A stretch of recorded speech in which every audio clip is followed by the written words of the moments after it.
Sports on Tap Detroit, brought to you by the Realtors of the Joe Wright Group, Jason Stiltner of Flagstar Bank, Time Out with Steven Scott, presented by Baldman Entertainment. Good evening, ladies and gentlemen. I need all of you to stop what you're doing and listen. We are tonight's entertainment. We're here to fuck shit up. Sports the way it should be.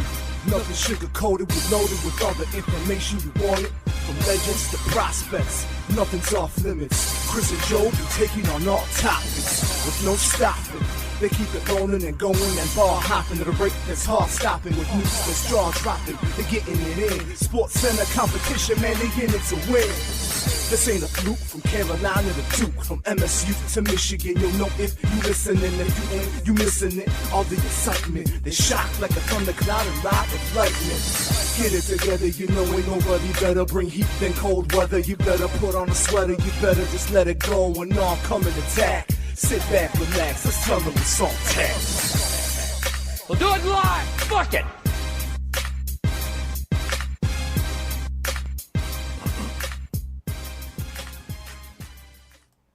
Welcome to episode 92 of Sports on Tap Detroit. I'm Chris Scott, alongside Joe Waddell. Frank Gigata is out today. Frankie, hope everything's all well with you. You all right, man? Yeah. It never fails. Yeah. Update?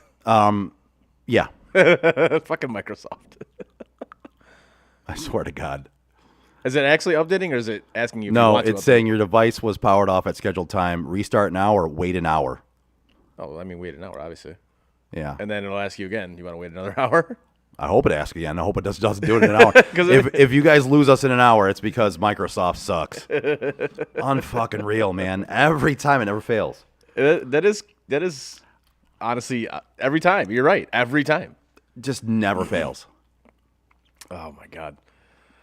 Other than that. Anyway. Anyways, exactly. Anyway. Now, usually when we do these shows, especially during the NFL season, I mean, we obviously bag on the Lions because they do something stupid and end up losing the game. Yes. However, this week It was the opposite. it was the opposite. It was the other team that went SOL. Although the Lions kind of tried to lose it. They absolutely did, and this was a game. And for Lions fans, chill out.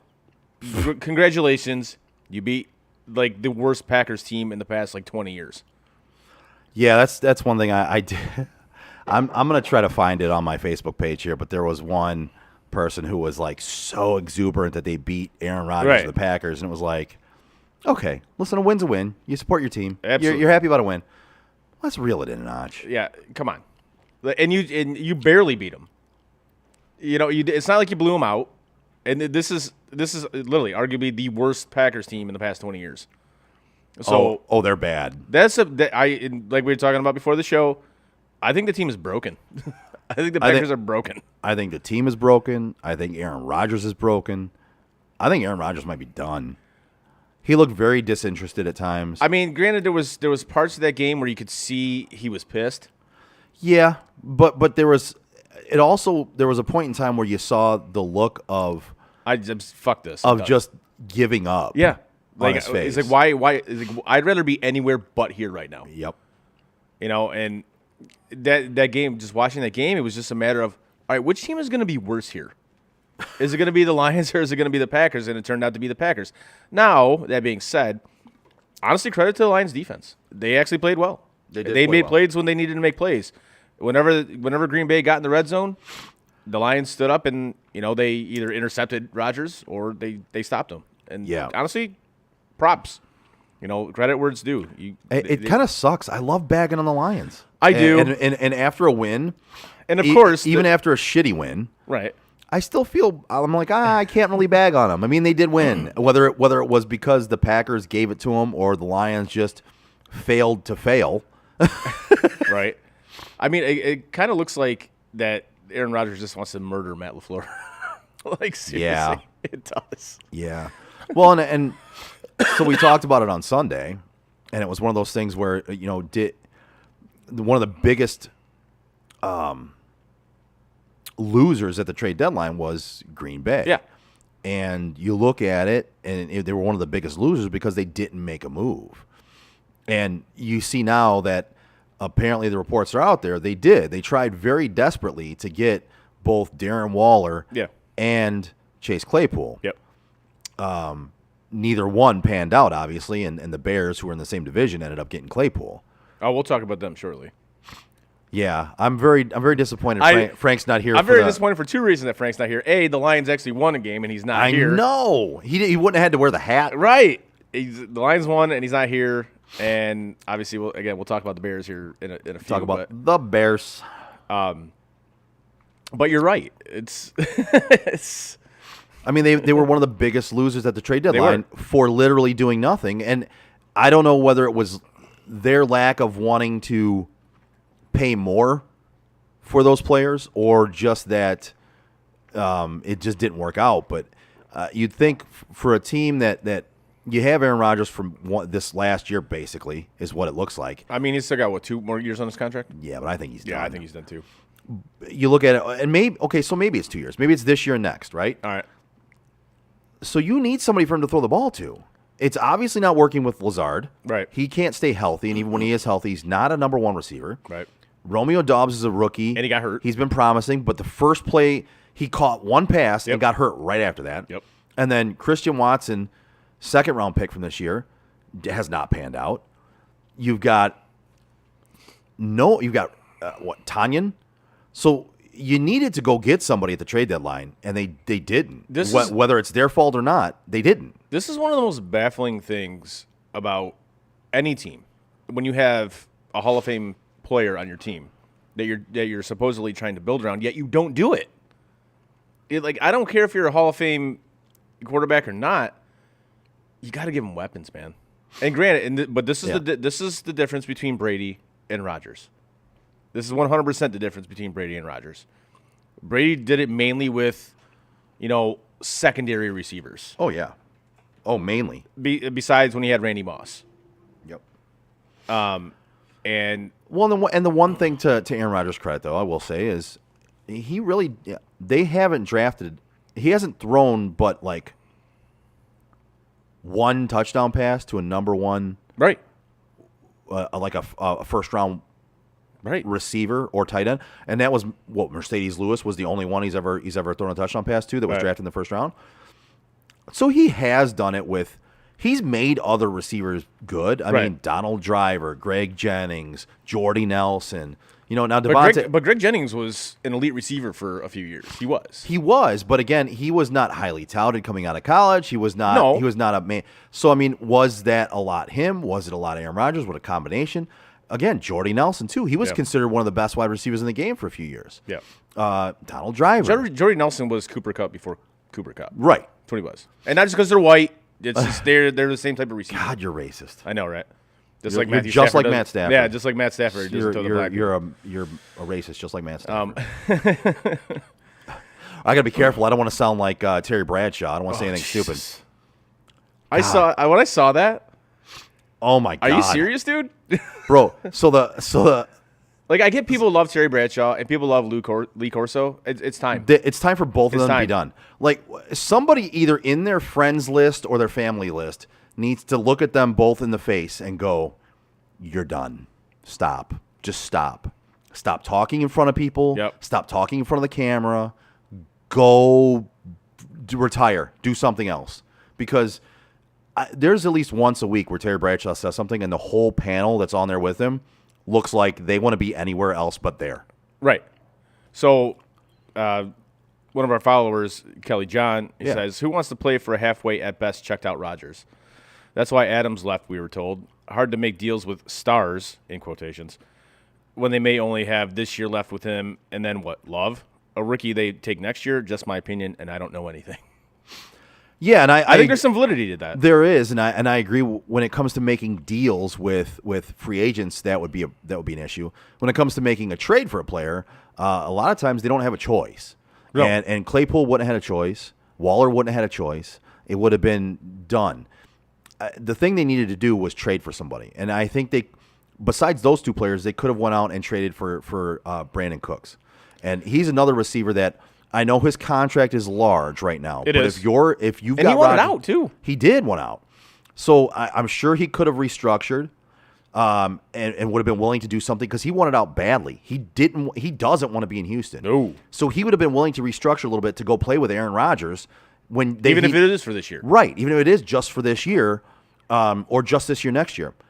So Kelly John, I definitely agree with your aspect that it would be difficult to get free agents to agree to that. Wholeheartedly, I agree with that.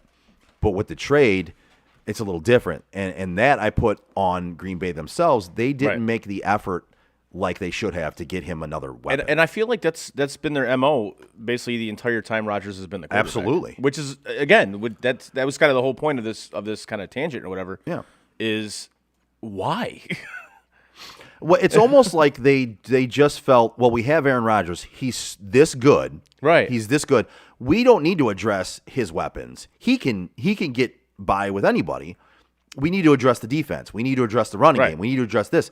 And they've always addressed something else besides the weapons he throws to. Right. And it's been able to work to this point. It's been able to work because of guys like Greg Jennings, Donald Driver, Jordy Nelson, Devontae Adams, guys that they didn't get in the first round, guys that they didn't draft high. But when it comes down to it, it's now that Aaron Rodgers is older, Yeah. and he's maybe a little more checked out, or maybe his age is getting to him, his athletic ability isn't quite there like it used to be. Now it's showing that, man, you should have fucking addressed it.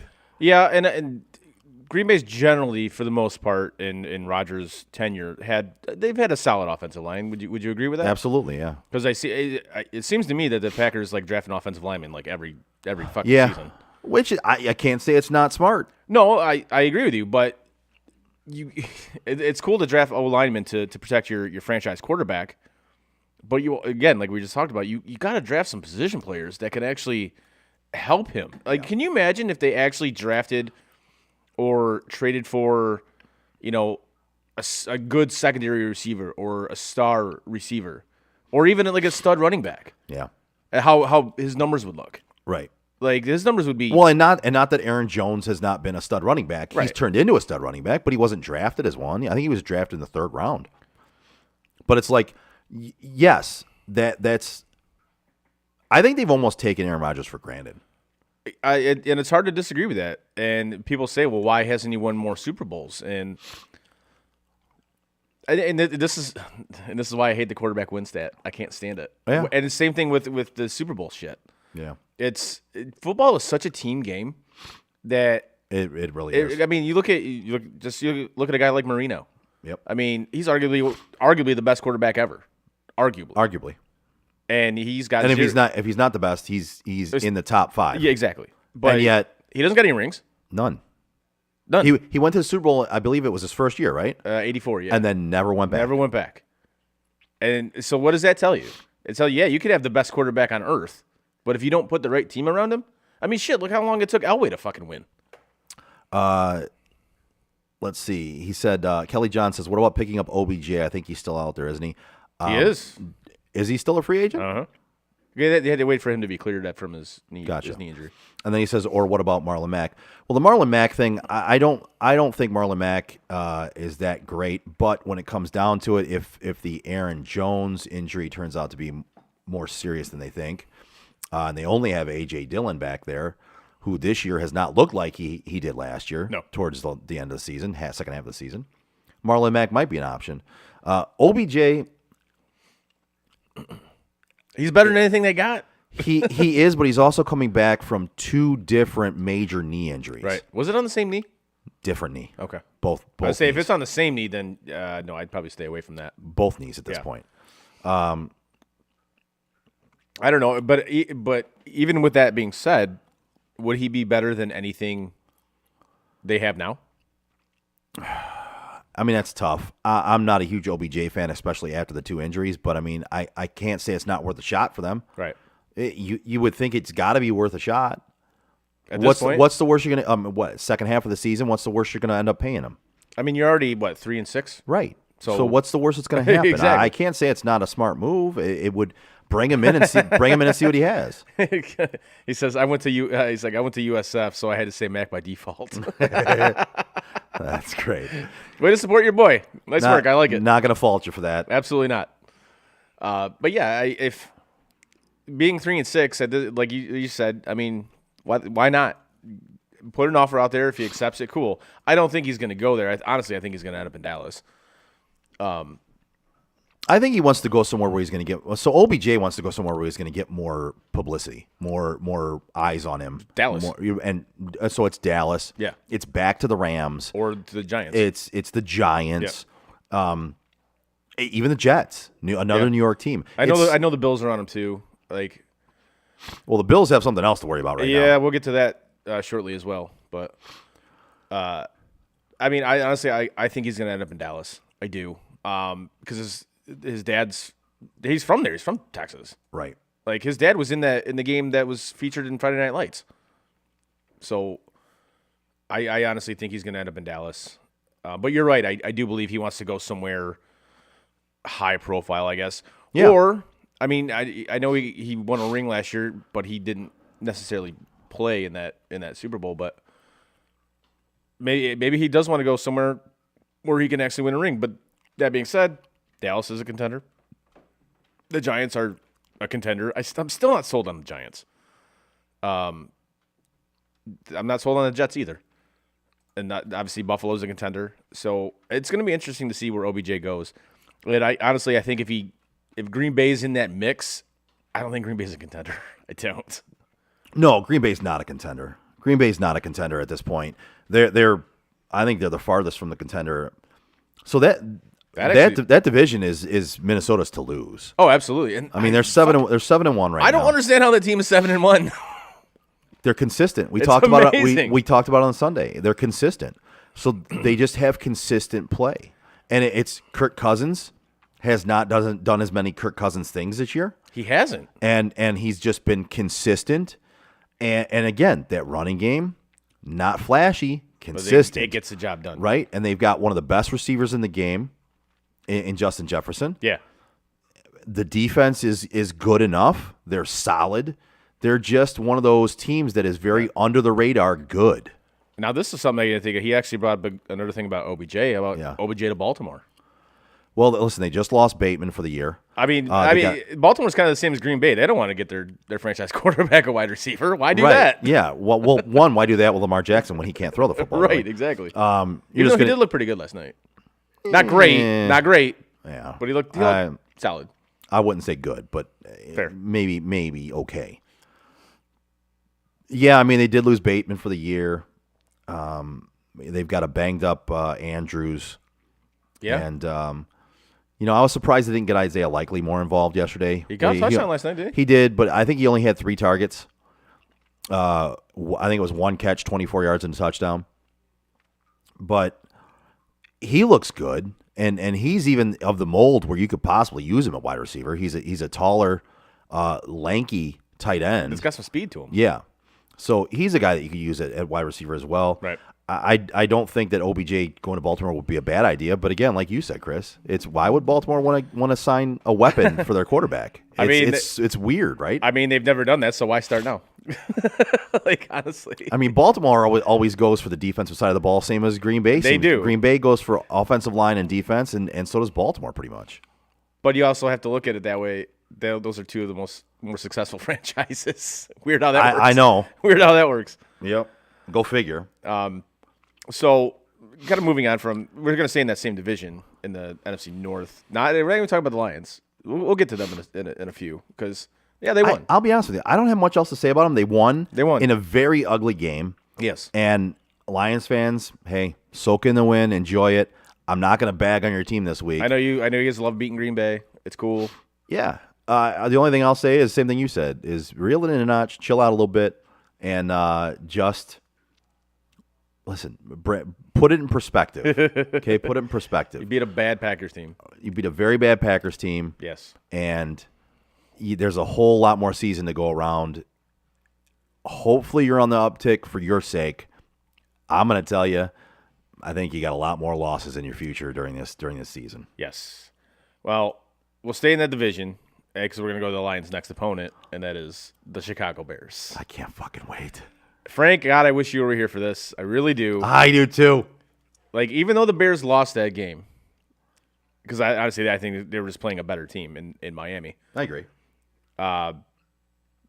Your boy, Justin Fields, who you have immense hate for, and I can appreciate that, knowing how much I hate certain quarterbacks in this league. You as in Frank, not me. Yes. And yes, Frank has immense hate for Justin Fields. And again, which I can appreciate because anybody who's listened to this show and knows that the immense hate I have for certain quarterbacks in this league, Carson Wentz, and now Russell Wilson, who I now despise more than Carson Wentz. I was gonna say, not even as a quarterback, you despise him as a person. I do. I cannot stand him. But yeah, we move on to the Bears, and you're looking at Justin Fields, who, like we talked about for how long? How long did we talk about this? Weeks. Since the beginning of the year. Yes. They finally started doing it. Use him properly, the way he is supposed to be used, and you guys might actually do some things. And yeah, they lost this week because, again, I think they just played a better team. But the only reason they were in that game was Justin Fields. It's the only reason they were in that game. That dude balled out on Sunday. Yep. He had – you got to pull up his stats. Yep. So passing, not great, but not bad. So he was 17 to 28. Okay. 123 yards, 3 TDs, 0 interceptions. And then he had a 106.7 rating, which is good. Yeah. And then his rushing. Yeah. 15 carries, 178 yards, and a touchdown. Yeah. That's 11.9 yards per carry. And then when you have the opposing coach, like, literally telling you, hey, stop, because you're just running all over his defense, like, that's respect right there. Yeah. And that's, I think, somebody said, like, oh, you finally saw the superstar turn in Justin Fields. I wouldn't quite go that far. I was going to say, again, tone it down. Same thing I said about Lions fans. Reeled it in a little bit. Let's put it in perspective. But has he gone to a different level? Yes. Yes, he has. I think we're starting to see Justin Fields with this new coaching staff. I think combined, not just Justin Fields and not just the coaching staff, but combined, they're starting to put it together. Yeah. Right? So the coaching staff is starting to use him how they should. He's starting to grasp more of the offense and the way he should play. Yep. And you're seeing the success on the field. Now, again, it's still kind of a bad team, so even he can't overcome a good team like Miami. It's not even only a bad team. It's, you look at what they've decimated that defense. Oh, yeah, absolutely. Like the front office is. So I'm curious to see as to what their plan is, with them doing that. I think they're doing a rebuild on the fly is what I think they're doing. Which is tough to do in the NFL. It's very tough to do. It can be done. It can as be. long as you have some pieces. So they have a young Justin Fields who looks like he's putting it together. Yep. Coaching staff is getting used to how to use him. You've got a young wide receiver in Darnell Mooney who doesn't look bad. You've got Cole Kmet, who's come on recently, who's actually looked like the tight end they thought they had. He actually had a decent game this past week, didn't he? He did. So let's see what his. Because I know one of the guys I work with, he has him as his fantasy tight end. 5 catches, 41 yards, 2 touchdowns. There you go. And he gets pissed like every Monday. He's like Cole Kmet, man, fucking Cole. It's like like anybody that owns Kyle Pitts. And they're actually using Cole Kmet in multiple ways. He had 2 carries for 9 yards as well. So they're starting to use him almost like a Travis Kelce is used in KC. And everyone who knows football and watches football kind of saw Cole Kmet's ability and was trying to call for his breakout. And we were all just a little early. It looks like he's finally putting it together, same as Justin Fields is. And I think one goes with the other. Well, it's again, it goes to the Fields thing too. It's like you finally figured it out that, hey, we got to use this guy like this. And same thing now with Cole Kmet. It's like, hey, if we use this guy, we get Fields rolling out or something like that. Now we got a tight end that you can actually throw the ball to because that dude can get open. If you don't have Fields just sitting in the pocket, And finally they're starting to figure it out, and good for them. They're the fucking Bears, so I really don't care. But it's more to rub it in Frank's face. Yeah. Well, and also on the other side of the ball. So I'll own it, same as I owned it when he was not doing good. I've been the biggest Tua backer on this show. You have been since day one. Absolutely. I was not on that bandwagon. As I don't think Frank was either. But I love seeing him put it together now. He is. He's played incredibly well. I mean, and listen, as much of a Justin Herbert fan that we all are, I think, because he's good for football and he's fun to watch. Yeah. I can tell you this year, He's been shit. Tua has been the better quarterback. I agree with you. And now I do want to take Herbert's injury into account. I agree. Because I think He had that rib injury, 3 weeks in? Yeah, and I don't think that's one that's going to go away anytime this season. Nope. So I agree. I think you have to take that into account. However, I think even before that, Tua was because I'm still not impressed with Tua's arm strength. I'm not. I don't think that's something that he's just never going to have. Yeah. But again, Peyton Manning didn't have very good arm strength either. It's true. You're right. You're right about that. So as long as you are a smart quarterback, which I believe Tua is, then yeah, you're going to be fine. Do I think he's going to be a superstar? No.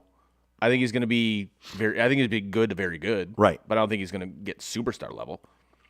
And kudos to you. Yeah. You again, like you said, you were on that bandwagon from Jump Street. I love seeing him succeed because when I looked at it, I saw the tools that were there to succeed. And Right. of course, a lot of the people that were not on his bandwagon or saying he was going to be good are the ones that question the injuries. And of course, you couldn't not question the injuries. That was something that comes into play. And that's something that's going to be with him throughout his career. Right. And of course, now this year you had the 2 concussions. I'm saying 2 because that's legit 2. I don't care what they call it. It was 2 concussions. No, it was 2, and especially being a quarterback, you're going to get hit more, and you're going to be more susceptible to more concussions. So that's definitely something. I really hope it doesn't hinder his career. I really don't. I do too. But it's hard to say that it won't. So far, he looks like he's bounced back from it. Oh, for sure. Right? I'm just So- talking about in the future. No, I agree. You know? I agree. Because for every concussion you take, it multiplies the effects. Yeah. So hopefully he can keep in out of harm's way when it comes to concussions anymore. But yeah, I really do enjoy seeing him put it together because, especially in Detroit, the fact that they could have had Tua when he was not playing well. Yeah. Everyone here was like, "Oh, see, no, of course you wanted Tua, and look how he's doing." Well, look at him now, folks. Don't you think Tua would be pretty good on this team? How's Jared Goff working out for you? Don't you think Tua would look pretty good in a Lions uniform, playing the way he's playing right now? I actually this past weekend I actually had my buddy Pete because he was this past few years he was dead set against the Lions getting a quarterback. He's like, for what? It doesn't make any sense. They don't need one. Blah blah blah, etc. Let's build this way. I'm like, you know what? Fine. I can understand that thought process. I can as well.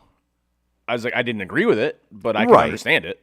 But I think I'm the same as you. I don't agree with it, but I can understand. Right. So, and on this past weekend, he goes, man, I wish we had traded Goff last year when we could have. I'm like, yeah, but you didn't want to do that because you didn't want to draft a quarterback this coming year. Yep. You didn't want to do that, and you could have gotten at least maybe a second for him, probably.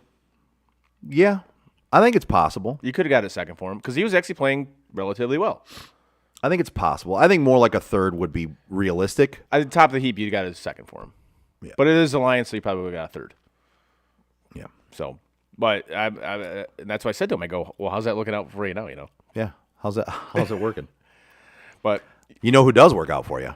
I do. That is Jason Stiltner from Flagstar Bank.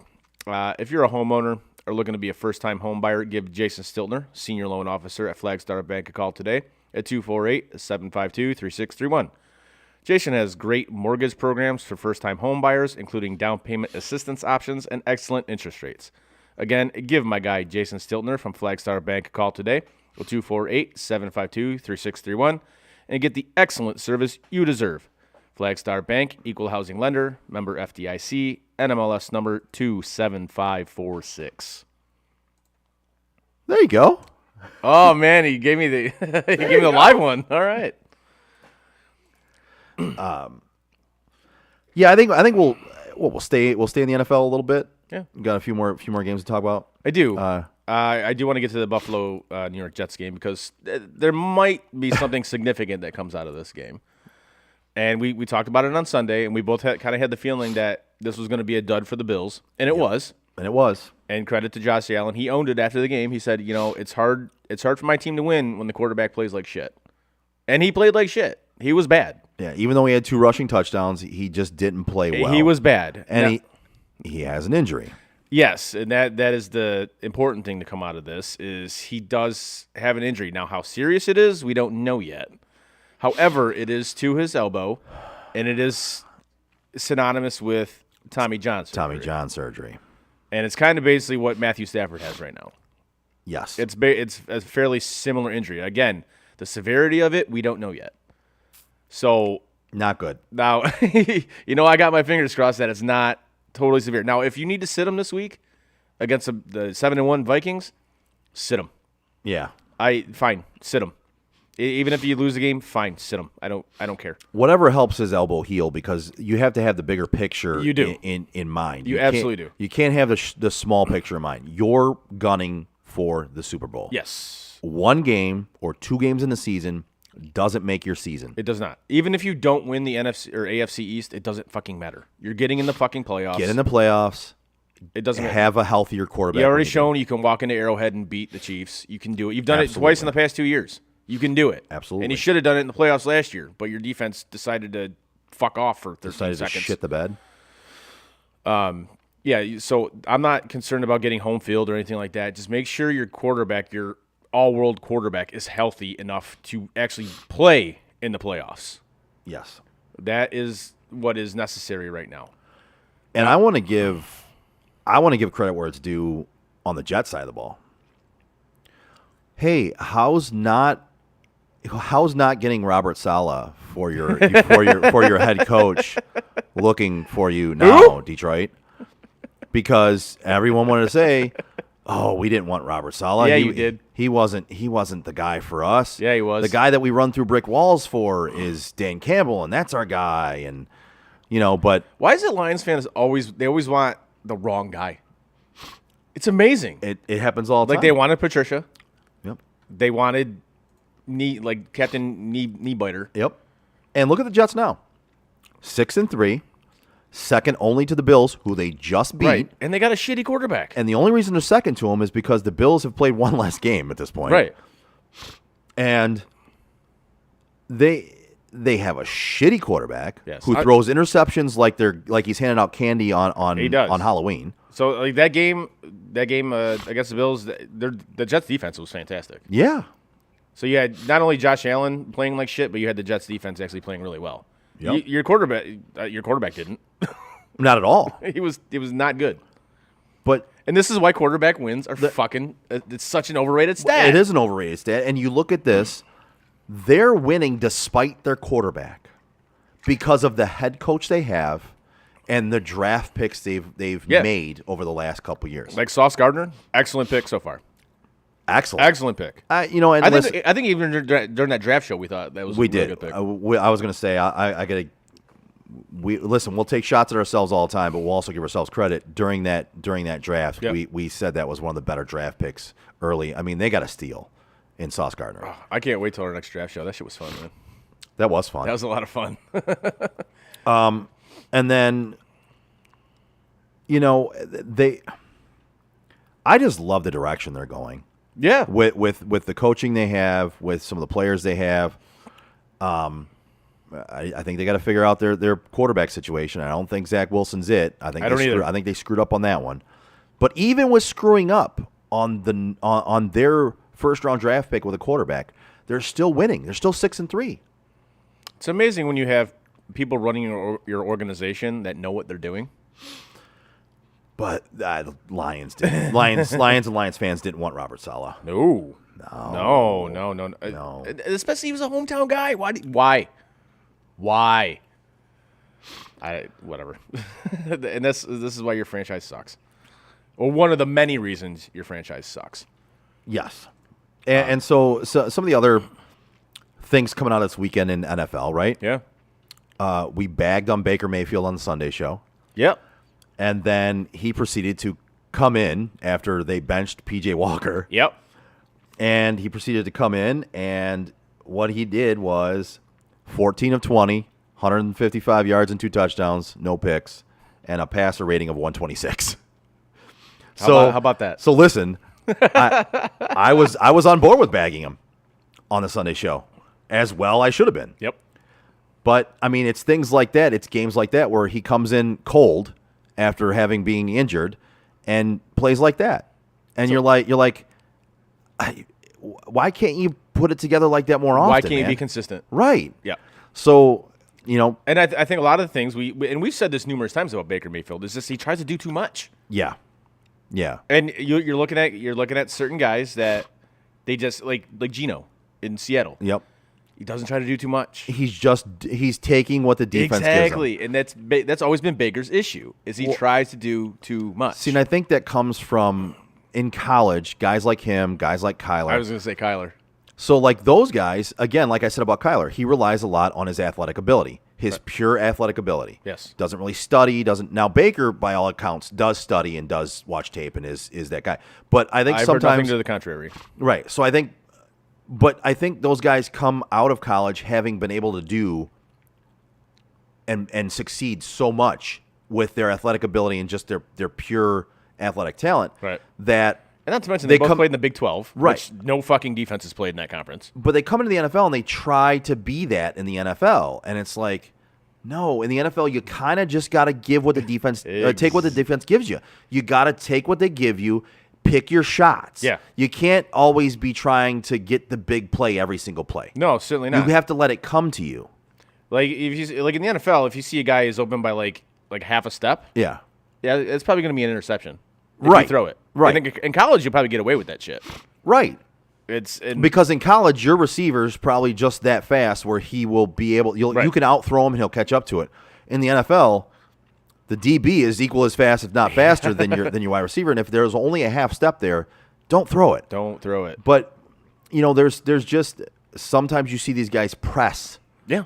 and try to make the big play every single play, because And you saw Mahomes doing that for a minute, yeah, like last Yep. year, especially in that Yep. playoff game against Cincinnati. absolutely. Like that whole game, he was trying to do that. It's like if you just took what Cincinnati was giving you, you guys probably win that game. Absolutely. We said it during the game. We Yeah. talked during the game. We were like, he's pressing. He's trying too hard. He's trying to make the big play, which was ridiculous. And if you just take what the defense gives you, Yep. the big play will happen because breakdowns will happen. If you keep chunking and chunking and chunking and chipping away, the defensive coverage will eventually lapse. You'll find the big play. And not to mention, you're gonna wear down the defensive line. So you're eventually Absolutely. gonna find you're gonna find something downfield. Yeah. If you keep doing that. But some of these guys, they just wanna make the big play, and like it's called hero ball. It's like, Yep. no, you don't need to do that. Another game I want to look at is the Raiders against Jacksonville. We called it. Jacksonville won that game. Oh my God, Frank, why are the Raiders so bad? I can tell you exactly why. Holy shit. Well, Josh McDaniels doesn't help. Their head coach. Yes, that's another guy. This is. It's almost like he tries to lose. It's honestly mind-boggling how many of these coaches get hired, and you have to scratch your head, and you're just like, how in the hell did this guy ace an interview to become an NFL head coach? What sold you on this guy? With him, I don't know. I mean, with him, I don't know. Him, Hackett, and there's obviously some other ones, but you really have to say to yourself, like, what sold you on this guy that you thought he was going to be the leader of your franchise on the field? Like, what did you see? Exactly. Like, what exactly did? Yeah. Did you Yes, see. Did you get a team to the playoffs with Tim Tebow as your quarterback? You did. Congratulations. How long ago was that? And yeah, yeah, and they even won a playoff game too. Right, exactly. But again, how long To- ago was that? That was like 15 years ago. yeah, it was years ago. Years ago. But I don't understand it. That team is so bad right now. I can't. They have some bright spots, but Yeah. it's just as a team they're playing so poorly. Like, and Jacksonville. Listen, say what you want about their record. They're let's see. Jacksonville is 3-6, right? And say what you want about their record. They're outscoring teams 199 to 178. So they're outscoring teams. Their defense is decent. Trevor Lawrence seems to be progressing as far as a quarterback goes. I like that team. That's a dude. He's never going to live up to his draft pick. No. And you know what? It might not be his fault either. Like sometimes you can't you can't help where you were drafted. Right. The only thing you can do is go out there and try to do the best for your team. But I agree with you. again, he's progressing. I look at last year as actually setting him back in his progress as opposed to growing. It absolutely did. So he's only in his second year, and the first year almost sent him backwards from his college career. Right. So I'm going to give it a couple more years before I say he's not going to live up to where he was drafted. But I think you're not wrong to say that at this point. I look at it and I think he definitely was set back in his progress last year. Oh yeah, it's very difficult to say that he wasn't because you look at his fucking head coach last year, fucking buffoon. And then you look at you look at the first half that the Raiders had. Devontae Adams is blowing up, and Carr was blowing up. It's like, all right, sweet. How many leads are the other Raiders going to blow? Are they the new Atlanta Falcons? I don't know. It's Like, amazing. Is that 4 games this year they've blown I don't know. a big lead? Frank, can you text in and let us know? I think it's 4 games this year where they've blown a decent sized lead Yeah. at halftime. Like the way that game started, and I knew I was playing you in fantasy this week. I'm like, I might be all right. And then like the second half happened, and I was like, are you fucking serious? Yeah.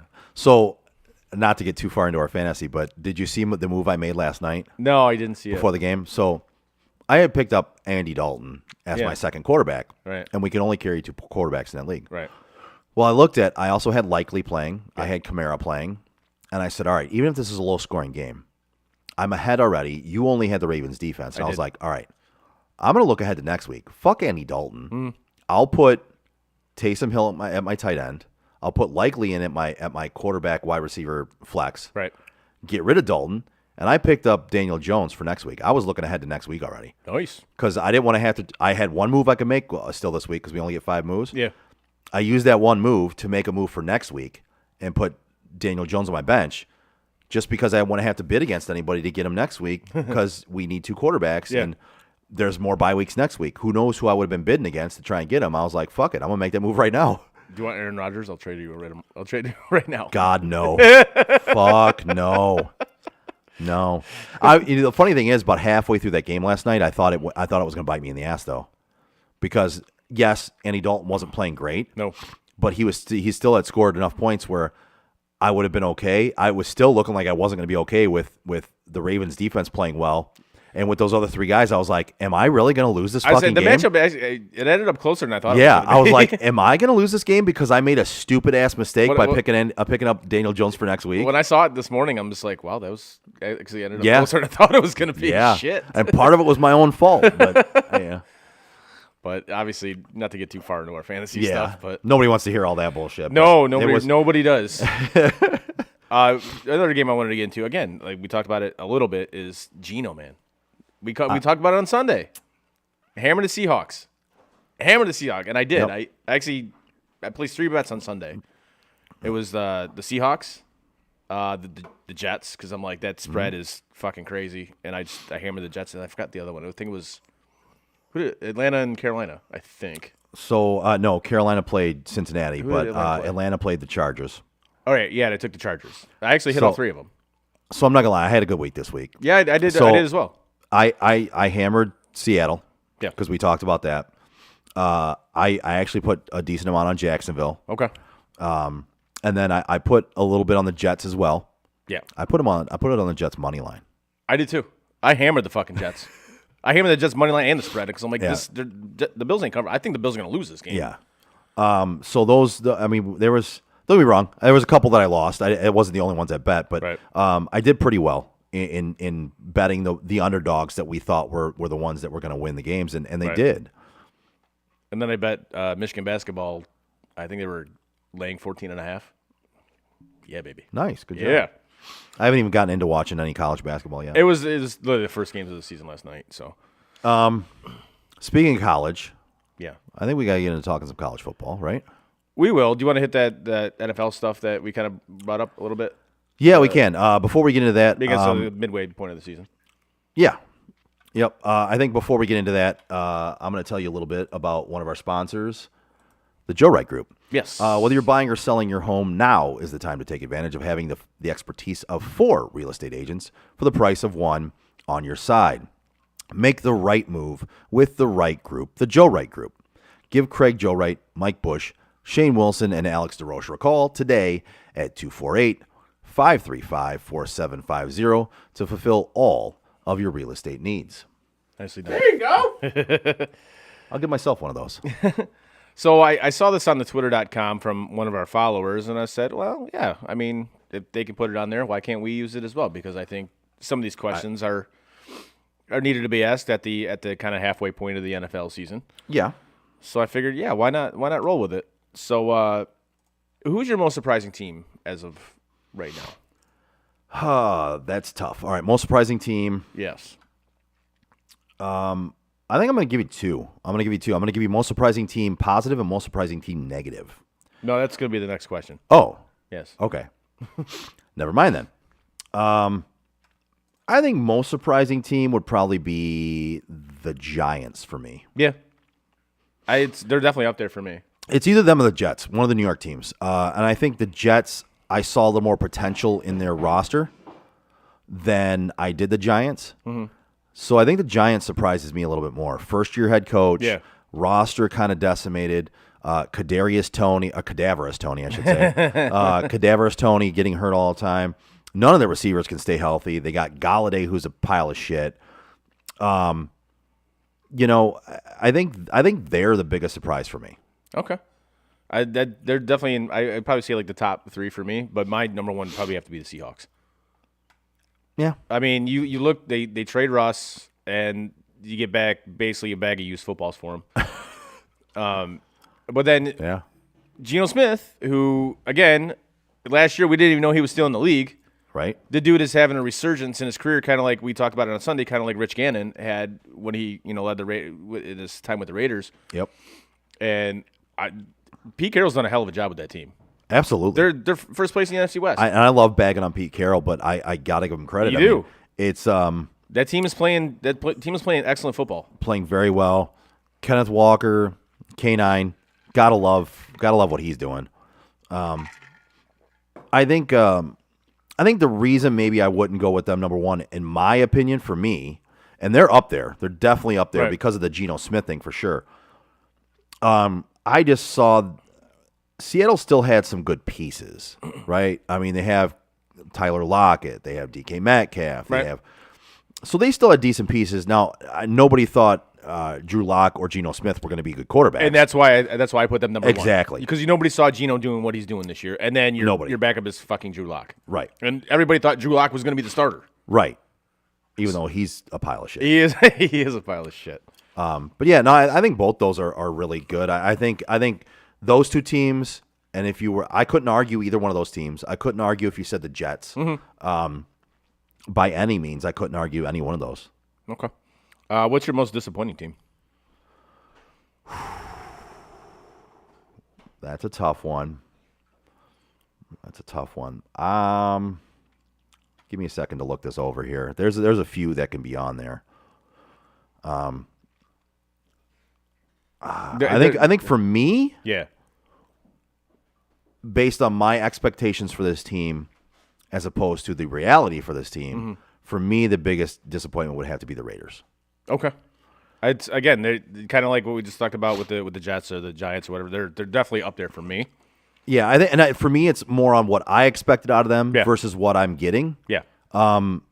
There's other ones that can be up there, and I again, same as before, I'm not sure I could argue with some of these, but for me, it's based on my expectation for them preseason. Mine is it's kind of a tie between, and they're both the LA teams, the Chargers and the Rams. Yeah, like we were high on the Chargers preseason. Going into the season. Yep. And frankly, they haven't looked good. They have not looked good. They're still 5-3. They're second in the division, but listen, record-wise and visual are two different things. Yeah. And the visual of them is not good. I mean, they're being outscored 206 to 184. Which is, and you're 5-3.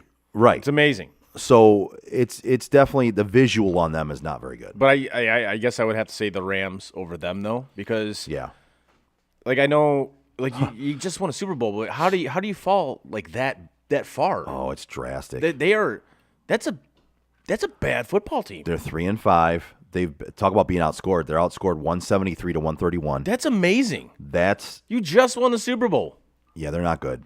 That's a bad team. And they've got some internal flaws with the whole Cam Akers issues, and yeah, it's not good for them.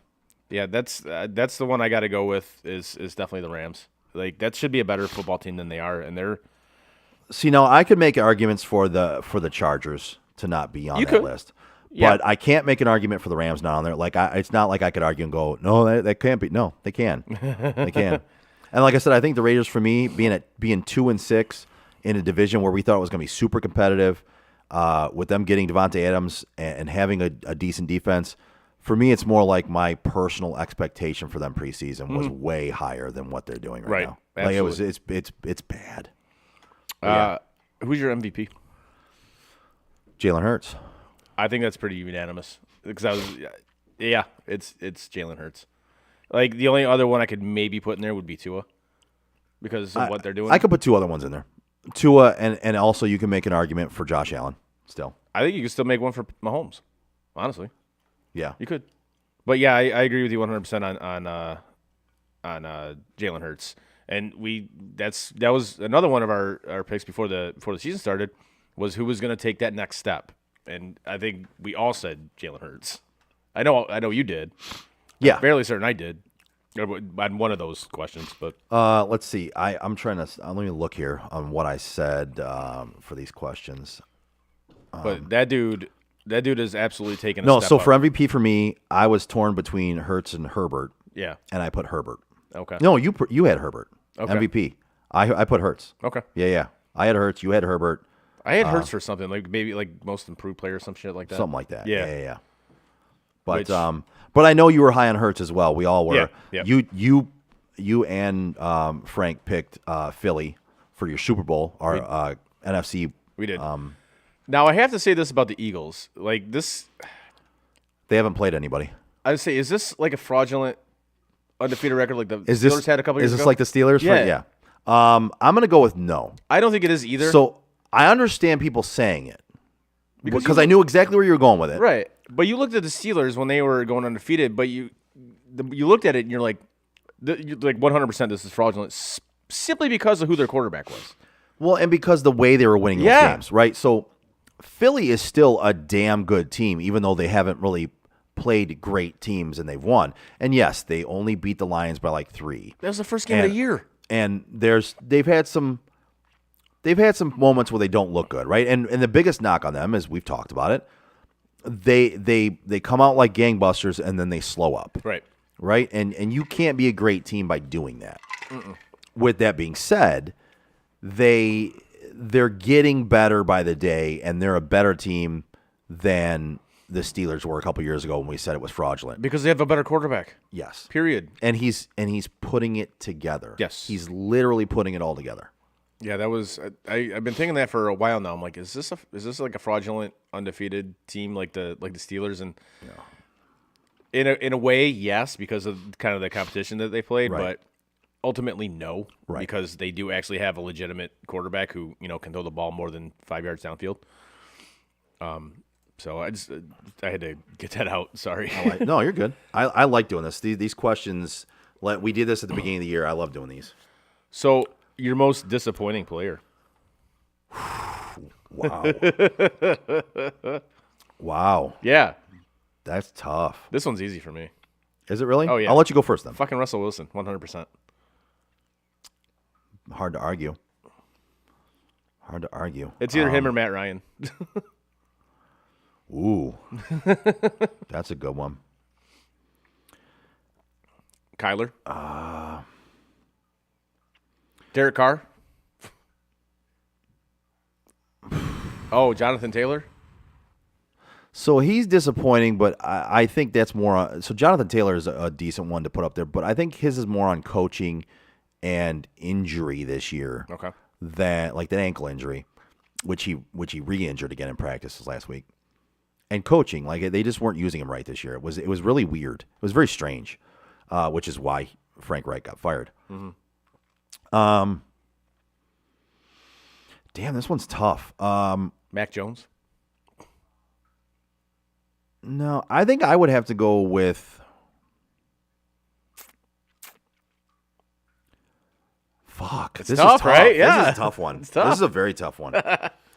Most disappointing player.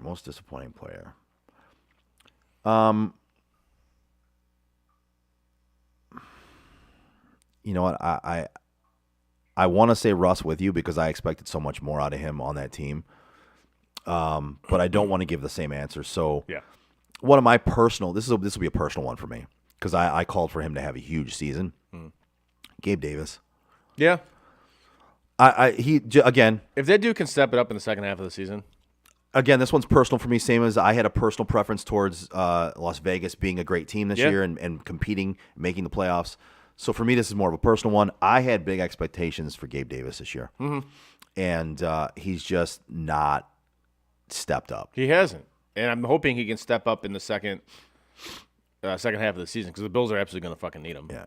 100%. I mean, it's consistency for him. He's had some flashes, but he just hasn't really truly stepped up. So that was a tough one, though. That's a tough question. Bonus question. Is Connor McDavid the best player ever? No. No. No. Is he the best player on the ice now? Yes. Yeah. Yeah, he is. Absolutely. Yes. Him and Austin Matthews. Okay. No? I disagree with that, but Okay. But yes, he's not the best player ever. No. No. Stop it. No. Do we have more questions? We do. We have Awesome. we have one more. Your most surprising player. Most surprising player. I'm gonna go with a guy who is no longer playing right now. I'm gonna go with Breece Hall. Okay. I think he's in a situation where he was expected to split carries. Yeah. That dude took the starting job and ran with it until he He got hurt. did, and neither one of us were very high on him. I least was. I know I wasn't. I was a little more on him than you were. Yeah.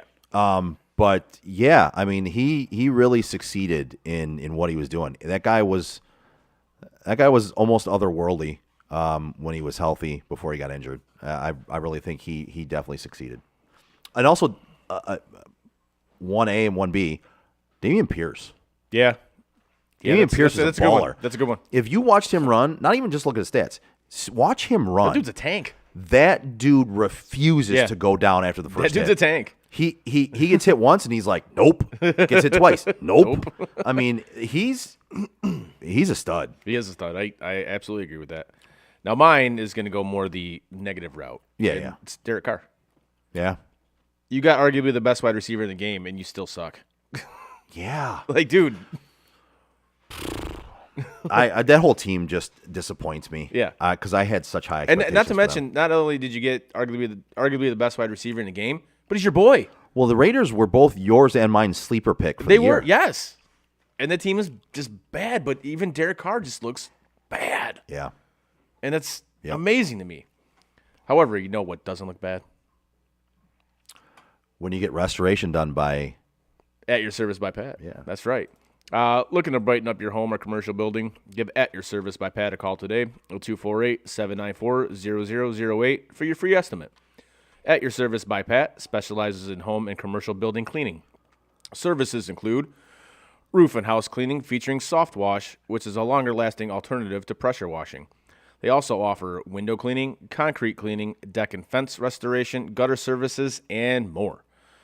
So call At Your Service by Pat for your free estimate today at 248-794-0008. There you go. that's just I have to do that. I every love time that. now. I do. I I love have to it. do it every time. You got any more? Do you have any questions that you can think of? Or do you think we covered it out? No, I don't have any more that come to mind. All right. I love those though. Yeah, that was good. I love those. I think at the end of the year, we should go back over all the questions we did at the beginning of the year. Yeah. I like it. and give the fresh answers after the season. I like it. Yeah. Yeah, that's good. That's a good call. So I know you wanted to kind of hop into the college.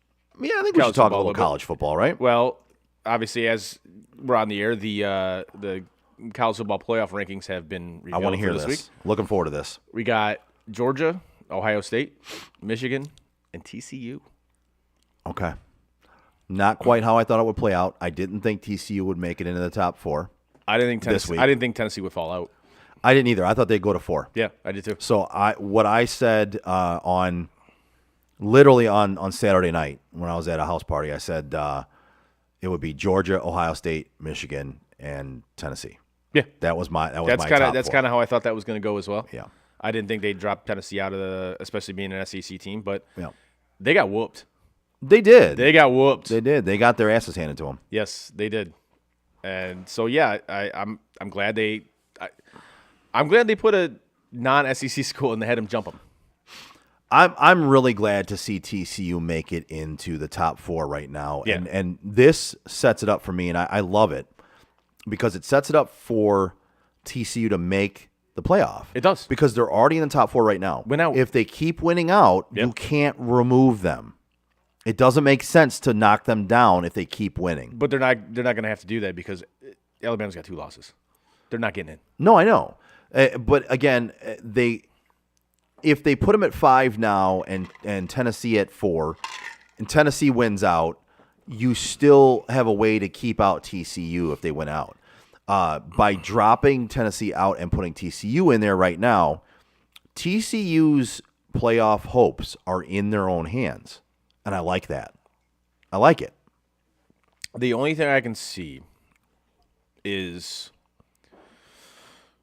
if the loser of the Michigan-Ohio State game, especially if it's close, I could see both of them getting in ahead of undefeated TCU. I could absolutely see that happening. Well, so Michigan and Ohio State are in there right now. I understand that. I'm Right. saying if one of them loses and TCU wins out, Yeah. I could still see both Michigan and Ohio State getting in over TCU. Over TCU. Yes. Well, but then who else would be in the top 4 besides? It honestly depends on who wins the SEC. Yeah. And I think, aren't Georgia and Tennessee in the same division? I think so, yeah. I am almost positive they are. That's something I gotta I Google. think so. Let me go to the Google, it's Googleable. Yeah. Okay. let's go to the Google. Let's go to the Google. Which I'm almost positive. So I guess that's a little bit of a surprise for me, not a ton. Yeah, Georgia and Tennessee are in the same division. Okay. So Tennessee, So if Tennessee wins, regardless, if both those teams win out, then Yeah. obviously Georgia's going to be Georgia's going to play in the championship. Yeah, versus I against who I don't know because right now LSU is leading the other side. And Ole Miss is second, and Alabama's third. Whew. And Alabama and Ole Miss play this weekend. So it's honestly now it's going to be crazy going down the stretch. Yeah. And I fucking love that. I'm all for it. I'm all for give me the chaos, man. Bring it on. I agree, and again, we're seeing why you need a bigger playoff, and I love the fact we're gonna have a bigger playoff. And I got into it a little bit of a discussion with somebody. They wanted to see an 8-team playoff instead of a 12-team, and I listen. Okay, that's fine. I'm just happy we're getting more teams. I think we can all agree we're just gonna be happy. There's gonna be more teams. Like they were talking about expanding the basketball tournament. I'm like, no, 64 is fine. Leave it alone. No, that's enough. Yes. The college football is where you didn't have enough. Yes. It's you don't need more in college basketball. You really don't. But- just leave that one alone. This so I watched a lot of the Michigan game Yes. on Saturday night, As right? did I. Yes. And for me, that's odd. It is. I don't watch Michigan games. You don't. I can tell you that in the first half, That was brutal. I looked at that team and I went, "This." I literally said it, and of course, I got a few scoffs, a few. But I think I even said it in our group text. You did. I look back on it. You did. I said if they lose this game, I'm done. So Eric just said, "Sorry, buddy." he's laughing because I was Okay. with him and his wife at a house party. Yeah, I would have been on your train if they had lost that game. So, and I'm still on the train. I know you are. That first half was awful. It was- and I it was know horrendous. I know they came out in the second half, and I know they put a whooping on them in the second half. But Right. again, it was Rutgers, man. That game did not change my opinion on Jim No. Harbaugh. The only pass I'll give him for that first half is it was somewhat of a trap game. Like you just had all the emotions against State. I get it, and you played like shit, and you played that way. Right. So I get it. It's hard to get up for fucking Rutgers, especially on the road. I understand that, but man, that first half was really fucking bad. It was dog shit. It was. And Now, credit to them, they came out in the second half and did what you're supposed to do against fucking teams like that, and they dominated them. And they dominated them in the second half, and of course, at that point in time, you get everybody, what do you think about Jim Harbaugh now? I still doubt the guy, and I still don't like him. Yeah. First of all, I have plenty of reasons to not like him. Second of all, he gave me 6 years to doubt him, 6 years of reasons to doubt him. So, again, I said it before, and I'll keep saying it until it happens this year. This Ohio State game coming up is the do or die for me with him. You win this Ohio State game, you will have beaten them 2 years in a row. You're back in. You beat Michigan State this year. So you went to the playoffs last year. You won the Big Ten. If you do it this year while beating both your rivals in the same year, I'll buy back in. Still won't necessarily like Jim Harbaugh, but it's enough to buy me back in. That's fair. Now, and I want to buy back in. I know you do. I've been a Michigan fan my whole life. Yep.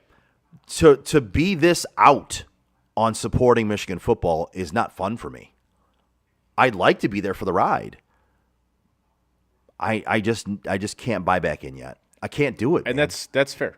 I can certainly understand that. Now, you look at what Ohio State did this weekend against Northwestern. Oh, they did not. They did not look good. And no. I saw it on when I was at lunch today. I saw it on ESPN. It said, should the weather conditions at Northwestern come into play here? No, absolutely No. not. People got to play in shitty weather all the time. It was windy as fuck. It was rainy. Doesn't matter. It was crazy windy. Okay, It doesn't I get matter. it. It doesn't I matter. get it. You're good enough to run the ball. See, and listen, I talked about it last week. That's where you get Ryan Day's Ohio State team faltering as opposed to They used the same excuse last year against Michigan. it's snowing. So it snowed. the Ohio State team that plays now is more finesse than it used to be. Yep. It used to be more of a power running team, and they threw the ball. Yeah. Now they're more of a finesse team under Ryan Day, and you're going to see things like this. If you're more of a finesse team and you're trying to throw the ball all the time, you're not even pretending like you're going to run the ball, then you're going to have problems in weather like that. Oh, you absolutely are. And you saw it last year when in Ann Arbor. It was snowing. And Absolutely. You saw it. But I'm sorry, Buckeye fan. The excuse didn't work last year. And say it happens in Columbus this year. You get in, and say Michigan does happen to beat you in shitty weather in the shoe. Are you still going to use that excuse? Oh, it was snowing. It was raining. It was windy. Whatever. Stop it. Like Eric says, weather's going to get worse still, too. That's what I hear, even though it's supposed to be 70 degrees tomorrow. Well, I mean, listen, we're getting We're getting farther into winter. It's not going to get any better, right? So I mean, it's only going to get colder. Yeah. You're only going to end up having more precipitation. It's going to happen. That it is. And no, it shouldn't be an excuse. No, I agree. Absolutely It not. shouldn't be. Everybody has to play in shitty weather. Everybody has to play in different conditions. No, I'm not using that as an excuse as to why your team just didn't look very good. It just didn't. I mean, yeah, you pulled out the win. You obviously in the second half, the talent overcame. It's simple as that. You had more talent than Northwestern, and you won the game. Congratulations. So I want to have a little bit of discussion about the Heisman. Sure. Okay. I think one of the most overrated trophies in sports. It's become that, but it's still a prestigious trophy. Oh, it's prestigious, Right. It's incredibly overrated though, because it's not even for the best player. It isn't. And that's what bothers me. So I want to tell you this. So when I say, and I haven't watched much Michigan, right? So other than I can tell you I have watched recaps. I don't watch games, but I watch recaps. I've seen him play. Yep. And I need to say that Blake Corum needs to be in the discussion for Heisman. He is. Okay. He absolutely is. Like fully in the discussion. He is fully in it. Yeah. So his stats right now. Like every Fox game that Fox does, they're pumping that dude's tires like crazy. Good. So through 8 games, he has 1,078 yards rushing. Yep. And 15 touchdowns. Yep. Now I want to give you 3 Heisman Trophy winners. All right. I saw this. Graphic that you're pulling up, but yes, I love it. I want to see 3 Heisman Trophy winners during the year that they won the Heisman, and what their stats were through 8 games. Love it. So keep in mind, 1,078 yards is what Blake Corum has, and 15 touchdowns. Keep that in mind. Right. So Derrick Henry, 1,044 yards and 14 touchdowns through the same amount of games. Less yards, one less touchdown. Mark Ingram, 1,004 yards, 11 touchdowns. So 4 less touchdowns and 400 some odd less yards? And 74 less yards. Okay. And then Reggie Bush, 909 yards and 12 touchdowns. So 3 less touchdowns and well over 100 less yards. Yeah. So those 3 guys are widely considered to be some of the best college running backs to ever suit up. And especially that Reggie Bush year, which he was considered arguably the best college running back ever. Yeah. So looking at that, to say that you're being a homer or a Michigan fan or anything like that, when you say Blake Corum needs to be solely, fully entrenched in the Heisman Trophy race, Well, what about the people last year who were saying Kenneth Walker should have been in it? he should have been. I agree with you. He should have been. He absolutely should have been. As a person who doesn't like State and State fans and doesn't root for them ever, I admired K9 and what he did last year, and he definitely deserved to be in there. Yes, he did. Absolutely did. And he got robbed of not being at least invited Right. and talked about. Yep. But no, Blake Corum absolutely deserves to be fully in this conference, and I think he is. I do. And don't get me wrong, I've heard the discussions. I think this guy should be talked about a little more than he is. I don't think he gets enough credit right now And that's fair. because I don't think Michigan is doing what they're doing without him. No, I agree with you. And granted, yeah, they have another running back as well. Yeah, but in they're Edwards. they're both actually they're both putting up really good numbers. Well, but- but for the first 4 weeks, it was all Corum. Yeah. Edwards has come on recently in the recent weeks, but for the first 4 weeks, 5 weeks, it was all Blake Corum. oh, absolutely, it was. So what if people have him? I guess ranked 5th in this, which is to me ridiculous. But this is the issue, and this is why I think it's an incredibly overrated trophy now. Is because it's not the best player anymore. It's the most popular. It's a fucking popularity player. contest. It is, and it sucks. So it's almost like, well, maybe have 2 trophies then. Have your Heisman for have your Heisman voted on by the sports writers and things like that, and that's which it's voted on anyway, and then have your most outstanding player as voted by the coaches or the players or whatever. They kind of like to do in the NHL with the player. I forgot the name of the trophy, but it's not the Hart Trophy. It's they have another one for the actual players vote on it. Right. I'd rather have that trophy personally than fucking idiot media. Yeah, because you're more respected by your peers than the writers. You know what I mean? Like, who wouldn't want to be more respected and more thought about by their peers than by the writers? Exactly. So that's personally what the trophy I'd rather get than the one that's voted by the fucking idiot media. I can't disagree. Who maybe they watch 2 games a year. It's like, oh yeah, this guy's really good. I'm gonna give him my vote. Yep. But anyways, we digress on that. Yeah. And I got to tell you this too, because I came across this and I just have to read it to you because it's a very strange but true stat. So Joe Burrow and Stetson Bennett are both 25 years old. Joe Burrow played 5 years in college and is in his 3rd year as a pro. Stetson Bennett is still at Georgia. I mean, that's just. I read that and I went, no. There's got to be a fucking age limit. With this college shit, I read that. I'm Come like, no on. fucking way. No way. There's got to be an age limit with this shit. With college, there has to be. 25, really? I couldn't believe that when I read it. I really couldn't. What are we doing here? I'm like, I gotta read this on the show. crazy, right? Yeah, I don't know. That's ridiculous. But what are you gonna do? I don't know. All right, what's next, bud? You want to pick some games? You know what? Let's do some picks. Let's do some picks. This segment is brought to you by the Joe Wright Group. It's time! And before we get to the picks, I guess congratulations to the Astros for winning the World Series. Oh yeah, we forgot to talk about that. I don't care. Yeah, I didn't watch much of it. I really didn't either. I didn't care. I had no interest in either of these teams. None. Yeah, I usually watch the World Series. I do too. And I didn't this year. I watched. If you combine the entire time that I watched it, would probably be the equivalent of one game. See, I'm probably less than that. That's too, fair. Which But is which is odd. It wasn't intriguing to me at all. I just whatever. I think the better team won. Yeah, it did absolutely.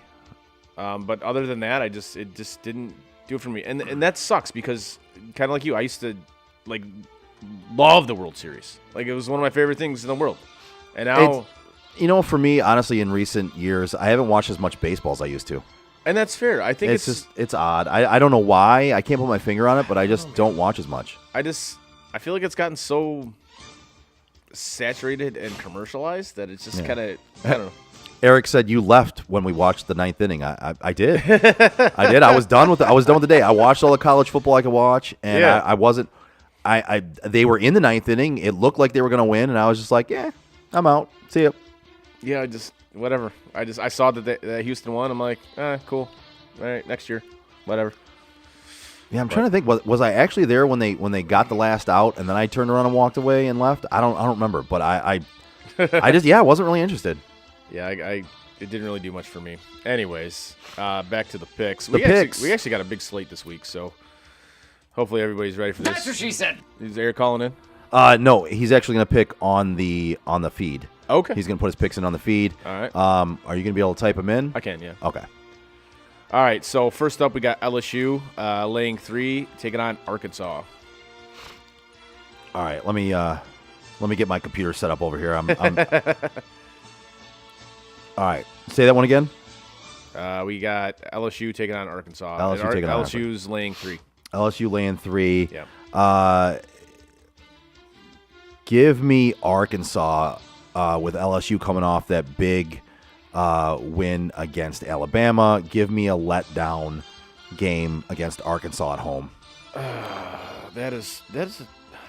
I hate the games that are like 3. Like it's so because it's basically a pick. Well, especially so this can throw you off too, right? I mean, Yeah. so Vegas says this at -3 LSU traveling to Arkansas. Right. Now, but looking at this, it's a 10th ranked team Yeah. versus an unranked Arkansas.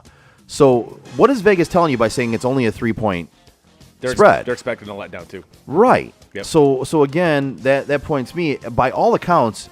You're gonna the average person will look at this and go a number 10 ranked team versus Arkansas who's not even ranked. Give me LSU -3. Yeah. If you think about it a little deeper, and I'm not saying I'm right, but for me, I look at this. This is a spot for a letdown with LSU after that emotional overtime win against Bama. I'm gonna go LSU in this one. I do believe I think this is gonna kind of be like what happened to Michigan at Rutgers. I think it's gonna be a shitty first half. Yeah. And I think ultimately they're gonna come out and I think they're gonna win by at least 4. Okay. So yeah, I'm gonna take LSU in this one. Eric takes LSU as well. All right, LSU and Frank and Andrew both take LSU as well. Okay. I'm on an island. You are on the island. I'm on the Arkansas island. I gotta get rid of. I don't know if I like that. I got rid of some of these tabs on the computer, man. It's like, fuck. Dude, I'll be honest with you. Right now, I've got 4 screens with each with at least 2 tabs open. I got so many tabs I'm up. overwhelmed. It's crazy. I keep hitting the wrong one. Next up, we got TCU taking on Texas. Texas is laying 7. Texas laying 7. Against TCU, who's number 4 in the college football rankings. Well, yeah. Why does this have TCU ranked at number 7? I'm probably looking at something before the rankings. Actually Absolutely, came out. yes. So give me, and that means LSU is not actually ranked. Let me refresh this, see if it updates. LSU's ranked. Yeah, they might have jumped up to like 6th. So yeah, this is not updating, but it has TCU at 7 still. But Okay. give me TCU getting 7 Getting 7. because I think TCU wins this, and if they're already getting 7, I think Texas is going to win the game, wow, all right, but I am taking TCU getting the points. okay. Eric takes TCU as well. Eric, TCU. And I am taking. I said I was taking TCU, right? Yes, you said you thought Texas wins, but you're taking Yeah. TCU with And the you're points. taking TCU? Or I am taking TCU with the Okay. points. And Frank is taking Texas. Andrew is taking TCU. So Frank's on the island. Frank's on the Texas island. Frank's on the Texas island. All right. Next up, we got North Carolina taking on Wake Forest. Wake Forest is laying 3.5. This is actually a ranked game, by the way. Both these Yeah, teams are ranked. which is so fucking odd right to hear. It should that. be like a college basketball game right now. Yeah. Yeah, North Carolina versus Wake Forest. Number 17 ranked versus number 21. Right. You talking about basketball? No, talking about football, actually. You know what? Give me Wake Forest at home minus the 3.5. Alrighty. Joe takes Wake. I'm also going to take Wake. What's Eric got? He hasn't made a pick yet. Waiting for it to come in. Gotcha. Maybe a little.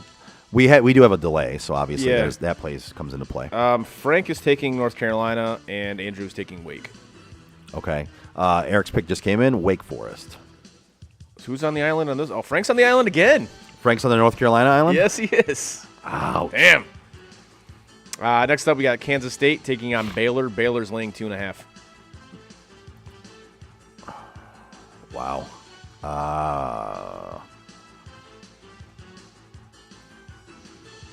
I don't know. Give me Baylor.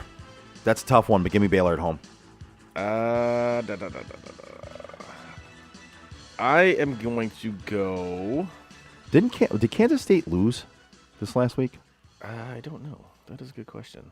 Kansas State lost to Texas, Okay. 34-27. What the? They were at home. Yeah, give me Baylor. Okay. Eric takes Baylor as well. Eric takes Baylor. I'm going to go with Kansas State. And Frank takes Baylor. Andrew takes Kansas State. Oh, by the way, how do we do last week's picks? I'll tell you what. Let's get through the picks. Yeah. Let's continue with this, and I'll tell you. We kind of skipped over the who did what. Alrighty. Next up, we have. I tell you what. After the college picks and before we go into the NFL, I'll tell you last week. Sounds good. Next up, we got Florida State taking on Syracuse. This is a straight pick'em game. There's no line for this one. At least as the time I wrote them down, there was no line for it. Florida State, Syracuse. Florida State is minus 6.5. Okay. So we're gonna put that in minus 6.5. Florida Got State. So I'm gonna go with. I think I'm still gonna go with Florida State. You know what? No, give me Cuse. Give me Syracuse. Give me Syracuse getting the 6.5 at home. Okay. I am also going to go Syracuse, even though I saw Florida State just absolutely murder my fucking Hurricanes this past They weekend. did. It was bad. That was fucking embarrassing. But I think this is another. They're going to struggle out from coming off the emotion of that game. Right. However, Syracuse is significantly better than Miami. Yes. So. Give me and Eric takes Syracuse. Give me Syracuse at home. They're a ranked team. Yes. At home, and they're getting points. I mean, even if they lose this game, I think getting the points is smart at home. You take the team at home, getting the points. Frank is taking Syracuse, and Andrew is also taking Syracuse. So I think it's a straight sweep. Okay. Next up, we got Nebraska taking on Michigan. Michigan is laying 29.5. Wow. Holy Christ. Yeah. Yeah, it's a big spread. Wow. 29.5. 29.5. That's big. That's what she said. Ha. Yeah, you know what? Fuck. Give me Michigan. Okay. I'm going to go. I don't know why. Oh, Eric takes Nebraska. I am also taking Nebraska. Probably smart. I'm probably the idiot in this equation. Oh, wait. Hang on a second. Sorry. He's taking Nebraska, you said? Yeah. Okay. Like I said, you guys are probably on the smart side on this one. I don't know, man. We'll see. Next up, we have. Andrew. Frank took Michigan, and Andrew took Michigan as well. Okay. Next up, we got Rutgers taking on Michigan State. Michigan State's laying 10. Butgers.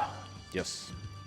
All right. I don't have this one on my list because it's not a ranked matchup, right? But it's so yeah.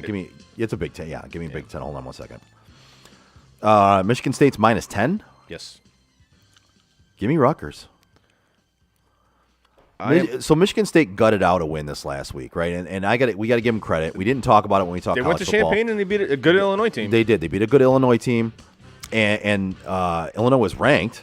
Yep. And they beat them in Illinois after losing 8 of their players. Yep. Still, let's reel it in a notch. It was gutty, and it was a good win. It's not a program win like everyone wants to keep talking about. It's not a program win. Next year. You're not going to be talking about the win against Illinois. Sorry, it was a decent win during the season, but I think 10's a lot to give up. I think there's going to be a little bit of a letdown this week, and I think Rutgers covers that 10. Against my better judgment, I am taking Michigan State. Okay. Eric takes Rutgers. All right. And Frank took Michigan State. Andrew took Rutgers. All right. And the final college game of the week, Alabama laying 11.5, taking on Mississippi. This is a big one. Yeah. That's a lot to lay in that game. 12.5 against Ole Miss. I got 11.5. I have 12.5 here. I had it at 11. Okay, 11.5? Yeah. I'm still going to take Ole Miss even with the 11.5. Okay. Give me Ole Miss at home, getting the 11.5 against an Alabama team that just had a very, very emotional loss. Yep. In a big game against LSU. In overtime, they're traveling to Ole Miss. They don't look very good. Give me Ole Miss. Not only am I taking Ole Miss, I think Ole Miss is going to win the fucking game. I'm with you there. I wouldn't put it past them. I like old, like I said, 11.5, 12.5. Give me a money line. I do like Ole Miss in this game. What's Eric doing? He says Ole Miss as well. Nice. Frank took Bama, and Andrew took Mississippi. All right. So Frank's on the Bama Island. Yes, he is.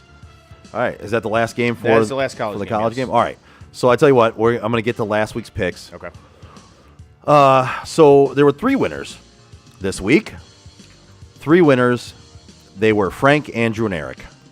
They all went 8-6. Nicely done, boys. So Eric did really well in the NFL picks. Okay. So the only one he got wrong was the Buffalo game. All the rest of them, Houston, Jacksonville, Seattle, Tennessee, Baltimore, Detroit, got them all. Okay. Yeah. You and I were not so great. I was 7-7. Yeah. I was even money across the board. It's kind of how the rest of my season's been. Just kind of, Yeah. you know. You lost this week. You went 6-8. Okay. So you've had a couple of really good weeks in a row. Yeah, you went 10-5, 11-3, and then this week you just kind of filtered off. It happened. No So, worries. The records for the year are Eric. You're picking up. You're gaining on yourself here. You're 39-50 at this point. You started off really bad, so I mean you're making up progress. I got to give you credit. Yes. You're gaining back what you lost the first couple weeks. Then next would be me at 52-60. Yep. Then Frank at 53-59. Chris, you are still you still have a positive record, 58-54. I'll take it. And Andrew is still the leader at 60-51. Okay. So I can live with that. It's not bad. Yeah. I'll definitely live with that. All right, moving on to the NFL picks. on to the niffle. First up, we got Atlanta laying 3, taking on Carolina. Which I hate that this game's even involved in this, but Man, it's a primetime game. I know. It's another one of those Thursday primetime games where you're like, man, do we really have to watch this? I have to include this apparently. Atlanta -3 in Carolina. Give me Carolina getting the 3 points. Yeah. I think this is a Baker redemption tour. Give me fucking Carolina. If they even start him. I think they're going to, honestly. They might not, because if they start him more, that means they owe Cleveland a higher draft Oh, is that pick. right? Yeah. So Well, they might just play that game. Then honestly, it's even better off because they'll just bring him in cold and he'll do what he did this past Right. week. So Eric takes the Panthers as well. Takes Carolina as well. Yeah, I mean, I don't know. I don't like Atlanta. I don't like Carolina either. But Carolina at home getting points, I got to lean with the home team getting the points. Frank and Andrew both take Atlanta. Okay. Next up, we got Minnesota taking on Buffalo. Buffalo's laying 5.5. You know what? Give me Minnesota in this game. I'm with you too, because again, I don't know if Josh Allen's going to play. I was going to say I'm leaning towards the fact that Josh Allen might not play, and even if he does play, he's going to be bothered by that elbow injury. Yep. Minnesota finds a way to get it done. They're consistent. We've talked about it several weeks in a row now. They're just a consistently decent team, and they find a way to do it. And one of Buffalo's probably their biggest Achilles heel is stopping the run. Right. Well, and their defensive backfield is still riddled with injuries. It is. And Justin Jefferson is let's just say he's no slouch. And Greg Rousseau is probably not going to play either. So yeah. And then Eric takes the Vikings as well. Frank takes Buffalo, and Andrew also takes Buffalo. Gotcha. Next up, we got Seattle taking on Tampa Bay. Tampa Bay is laying 2.5. Wow. All right. I'm having a hard time jumping off the Seattle bandwagon.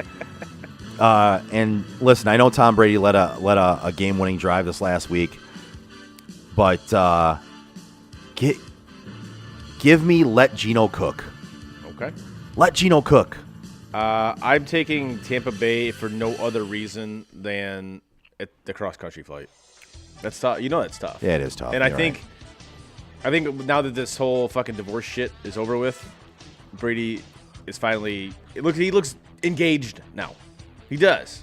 He still looked really bad this weekend. Yeah, but he had that final drive. It was basically the final drive was all he had. But fair, yes. But sometimes that's what you need to get back into the groove of things. Yeah. And that was the final drive was vintage Brady. It was. I agree. So, it was 60 yards in 40-some seconds? And I think that's sometimes it's all it takes to kind of get you back to where you need to be. So I am going with Tampa Bay in this one.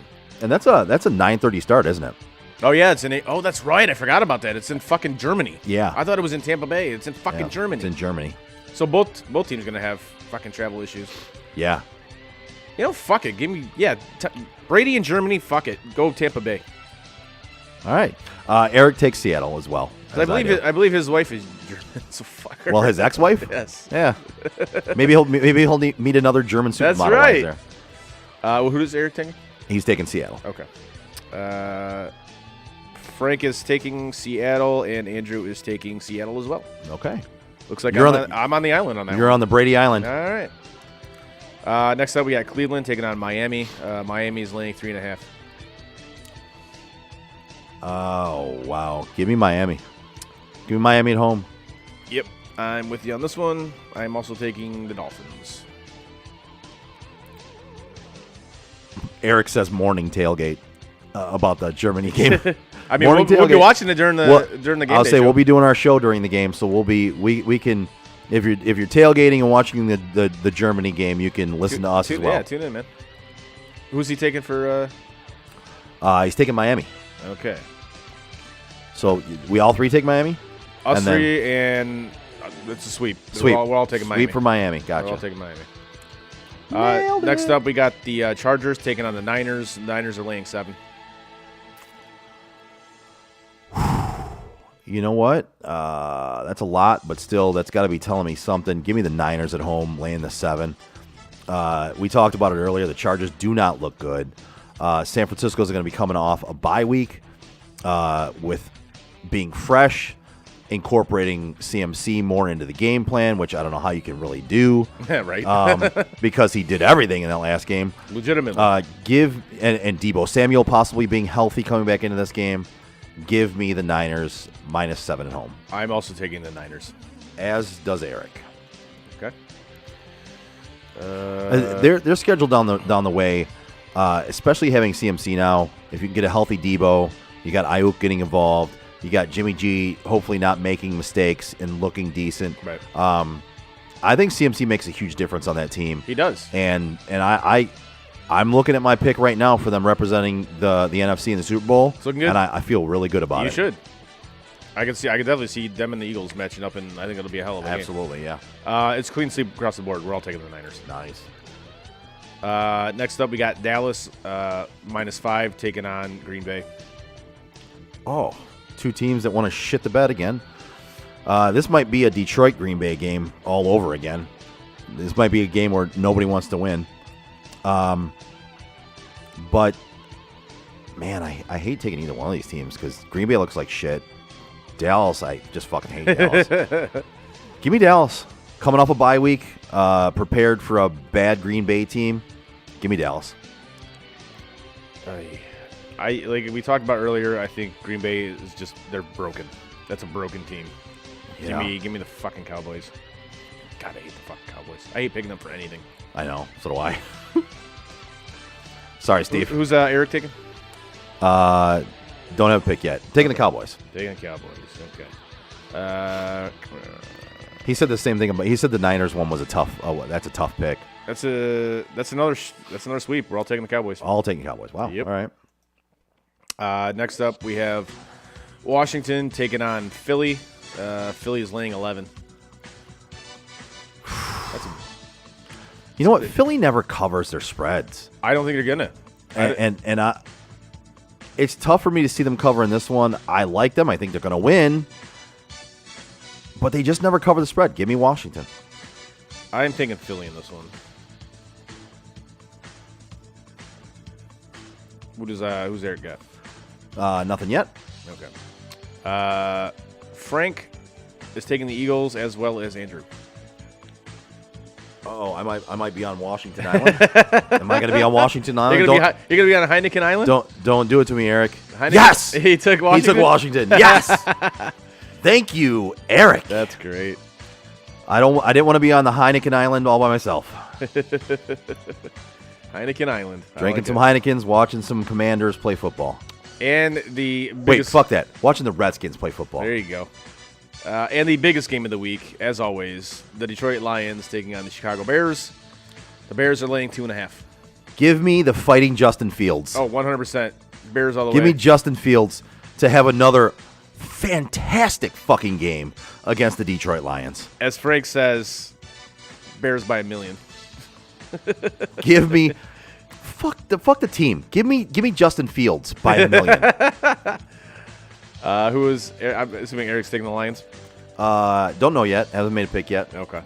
Like I said, probably the we have a delay in the live feed. Frank and Andrew both took the Lions. They both took the Lions. Yes. Wow. And Eric takes the Lions. Yeah. There you go. And those. I think those are 3 homer picks that just got made right there. Well, I know at least 2 of them were. Those are definitely a couple of homer picks. Yes, and those are the picks for this week. All right. Big slate. All right. That's fun. I like doing the picks. Yeah, I do week. too, man. It's a good time. I enjoy that. It's a good time. It's definitely a good time. All right. You want to get into... All right, motherfuckers, let's take a timeout and taste this.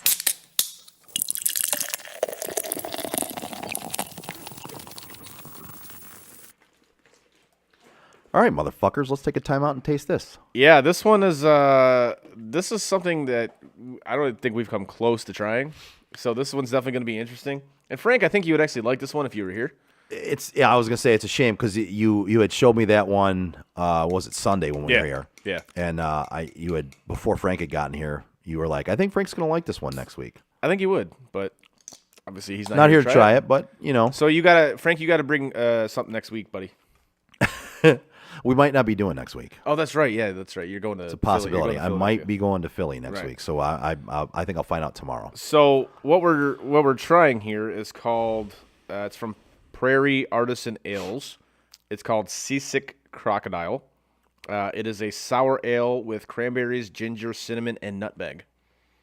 All right. This should be something.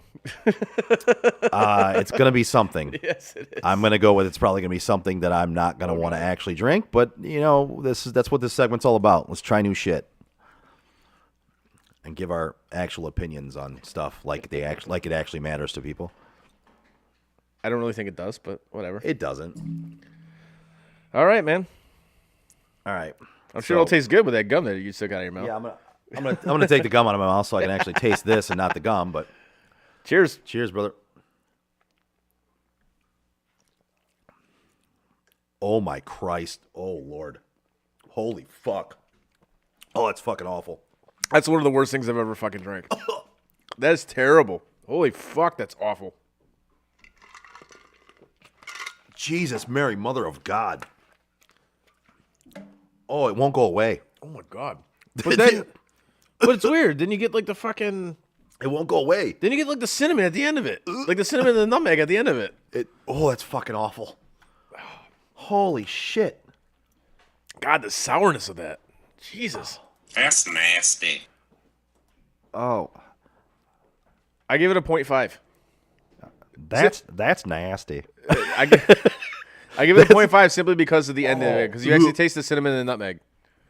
Oh my god, the taste won't go away. What the fuck? Yeah, that was not good. It's like a lingering. Jesus. Yeah, that was not good. First of all, Chris, fuck you for that one. That's an awful fucking. Hey pick. man, it wasn't my suggestion. This will literally be the first time I haven't even finished the little shot that we did, because the minute it touched my lips, my hand was like, nope. It just stopped pouring it. It was like, nope, not gonna do it. Not gonna put you through that. Oh man, yeah, that was that's that. Still, I don't know if that's the worst one we've had yet. Oh my god, we had one a few weeks ago that was like horrendous. Like it was just awful. Oh god, that's bad. Oh, Eric goes, that's that guy's ass in that video Alicia showed you. Oh god, yeah, that was disgusting. What? So I saw a video of this guy. There was a video taken of this guy riding a bus or something, and he stuck his hand down the back of his pants, all right, and then pulled his hand out, smelled it, and then proceeded to lick it.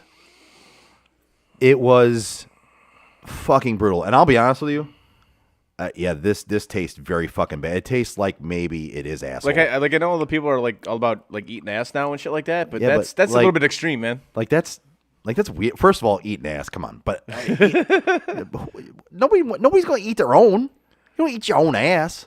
But it's your own flavor, man. Everybody likes the smell of their own brand. Wafting. Yeah, that's a bit extreme. Yeah, just a little bit. Yeah, that's disgusting. But honestly, this is disgusting. Oh man, and the taste doesn't go away. No, it's still there. It's lingering. It's lingering. It is 100%. Yeah, that was not good. Oh, yeah, I don't think I'll ever be drinking that beer again, ever. I want to write the company. That's how bad that is. I want to literally write the company and be like, listen, you owe me some damages. This is terrible. Why do you print this on people? Oh, yeah, that was yeah. But that's why we try this shit. Yeah, and we try this shit because we got this idea from another show. Yes. Whether you're having drinks with friends or just want something fun and different to listen to, take a time out with Steven Scott, presented by Bald Man Entertainment.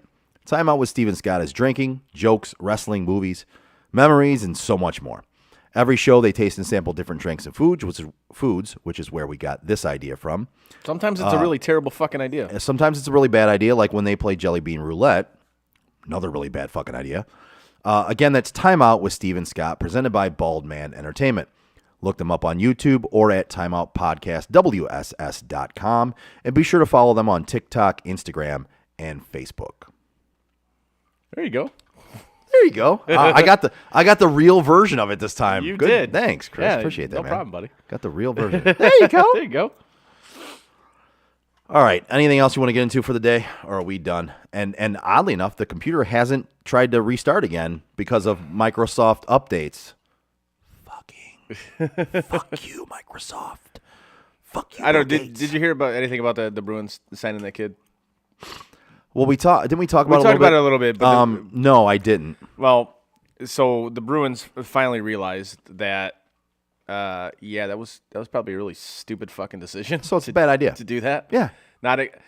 This is the part about it that just is mind-boggling to me. It's like, how did you not think you were gonna get the blowback that you fucking got? Like, come on, are you serious? The funny thing is, either they thought about it and went, it won't be that bad. Right. Which is bad. Or they just didn't think about it at all, Or which is equally as bad. Right. Or they didn't do their due diligence in this shit. And it's like, Right. oh, what's funny to me is like, oh, in light of new stuff, like what? Nothing's new. Nothing's new, dude. In light of new information, the fact that The new information to you is that people don't like the fact you signed this piece of shit. That like the new fact, like you didn't fully vet this, and you just decided to do it. So yeah, and you didn't think people would like recognize this. Like, I don't. Are you kidding me? And from what I was reading today, there was other teams that were in on him as well, and the Red Wings were one of them. Jesus. But I'd have been furious if that happened. Right. However, you see, he was fucking smart enough to actually do his investigations into this guy and actually be smart enough to say, yeah, probably no. Yeah, we're gonna pass. No, we're good. We're good. Thanks, though. We're gonna pass. Like, I how are you that dumb to think that you weren't gonna get the pushback and the blowback that you got? That's just. And then, like, I was listening to the Spit and Chicklets podcast this morning, and they actually did bring up a good point. They go, where's the line as to you get a second chance, or you're fucked and you're not ever going to be a professional hockey player? So that's tough, man. It is tough. And we talk about it on the show, right? And we talk about it in person off the show. I never feel like a mistake you make should ever define you. Right. Like, we're all growing, we're all changing, and we've all made mistakes, right? Yes. Some more than others. I have my fair share of mistakes I've made over the years. As do I. I wouldn't want to be judged solely on my mistakes. No. I don't think that's fair. Then again, some mistakes are worse than others. Especially ones that you don't really show any remorse for. And that's the other thing. Yeah. Is have you changed? And by all accounts, he hasn't. Right. Have you apologized? Have you been truly remorseful for the mistake you made? Other than your court-ordered apology? Right. And that to me is every situation's different. And I don't think there's a broad stroke answer. But I guess my broad stroke answer would be nobody should be defined by their mistakes and their failures. Right. But you also have to own up to them and be accountable for them. Yes. And if you're not willing to do that, then get fucked. Then, yeah. Simple as that. Get fucked. Yep. I would agree with that.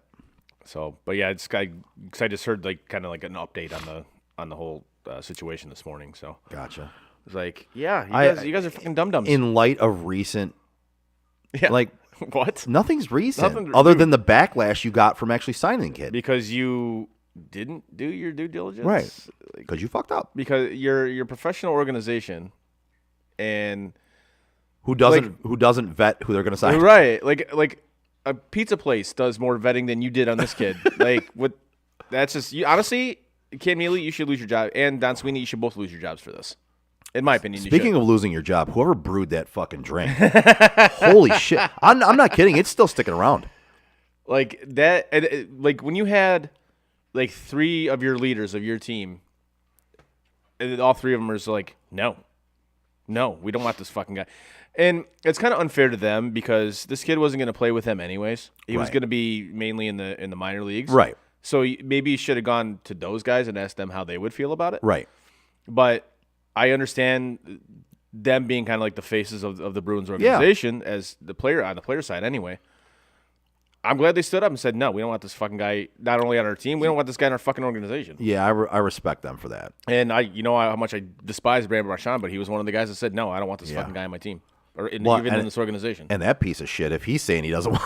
Yeah, exactly. So, but frankly, like I said, I think both of them, Don Sweeney, the GM, and Cam Neely, who's, I believe, the president of the Bruins, I think they both should lose their jobs over this. Like, you can't be that lackadaisical in something like this and expect to keep your job. It's a big mistake. It is. And I get Cam Neely's a club legend. I understand it. But, dude, this is a big fuck-up. This is a huge fuck-up. Right. It's a big failure. Yeah. So, that's just kind of my thoughts on it. So, all right.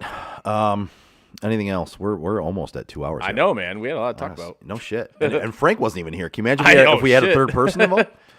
Oh, that's right. Yeah, Ryan Reynolds might be buying the Ottawa Senators. Oh, nice. I'm a huge fan of him. I am too.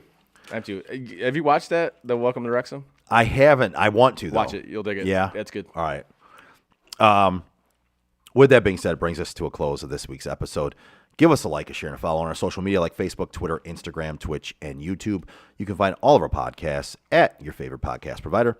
Check out SOTDET.com. You can check out our blogs. You can check out our shop. And you can shop for some Sports Untapped Detroit merchandise. Like a red hoodie, apparently. Like a red hoodie or a blue hoodie. Whatever color you want. Or a white or a black hoodie. Whatever color you want. Or a gray hoodie. Yep.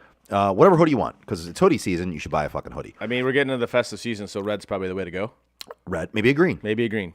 Yep. Again, that's SOTDET.com. Click on shop. Buy some Sports Untapped Detroit merchandise. Yes. On behalf of Chris and Frank at home, I am the other asshole on the show. We are Sports Untapped Detroit. See you next Tuesday.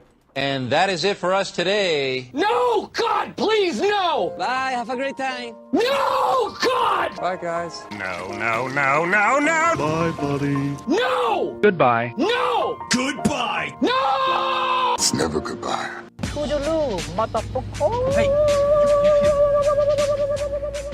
know, we've been through our ups and been through our downs. And you were meant to be here tonight. You guys will always be in my heart. Great moments are born from great opportunity. I think the most important part is that we all stay together throughout. Don't give up. Don't ever give up. Live. Fight like hell. The best thing I have ever done, the best thing I will ever do, is be a dad. God, I love you guys. Mamba out.